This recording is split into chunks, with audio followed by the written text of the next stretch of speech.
La vertu du sacrifice selon Dieu se manifeste par un dévouement complet de soi, offrant son corps, son temps et ses biens pour l'amour et le service de Dieu et de son prochain.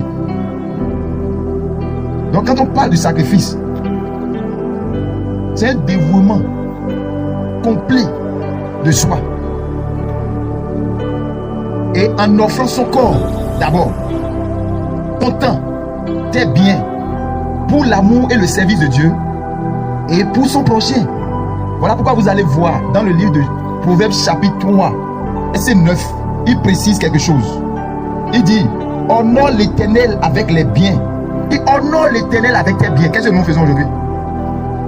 On nous a appris que si nous donnons nos biens là, c'est pour les hommes de Dieu et vous vous appauvrir. Ce qui est faux, ce qui n'est pas normal. C'est de la séduction, on appelle ça. C'est un principe déjà établi par Dieu dans le royaume. Dans le monde spirituel, Dieu ne connaît que le langage du sacrifice. Lui-même, Dieu, est parti donner son Fils unique, un sacrifice pour nous donner la vie. Donc là où il n'y a pas de sacrifice, il n'y a pas la vie. Jésus s'est donné lui-même en sacrifice de bonne odeur pour nous. Et aujourd'hui, les gens interprètent mal les sacrifices. Quand on parle directement du sacrifice aujourd'hui, les gens nous disent qu'il n'y a plus de sacrifice à faire parce que Jésus est venu tout sacrifier pour nous. Mais si Jésus est mort à la croix, pourquoi le soleil se lève toujours à l'est et se couche à l'ouest? Pourquoi son sacrifice à la croix n'a pas annulé les lois préétablies par Dieu? Est-ce que je vous demande d'aller amener des bœufs, des coqs pour faire sacrifice? Non.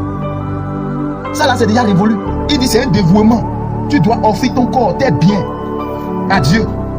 Et c'est ce que Salomon a fait. Nous avons vu comment Salomon a été dévoué parce qu'il aimait Dieu. La vertu de l'amour était en lui. Et il est parti donner 1000 bœufs d'abord en sacrifice sur l'autel à Dieu parce qu'il aimait Dieu.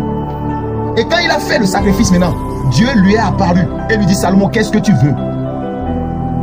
Dieu écoute tes prières, mais tes sacrifices feront que Dieu va apparaître devant toi. Feront que tu parleras avec Dieu. Alléluia.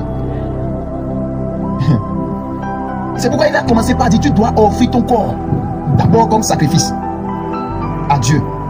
C'est ton corps que tu dois donner en première position. Voilà pourquoi il dit dans Romains 12, ne vous conformez pas au ciel présent. Offrez vos corps comme des sacrifices. Offrez vos corps comme un sacrifice vivant, saint, agréable à Dieu, qui sera de votre part un culte raisonnable.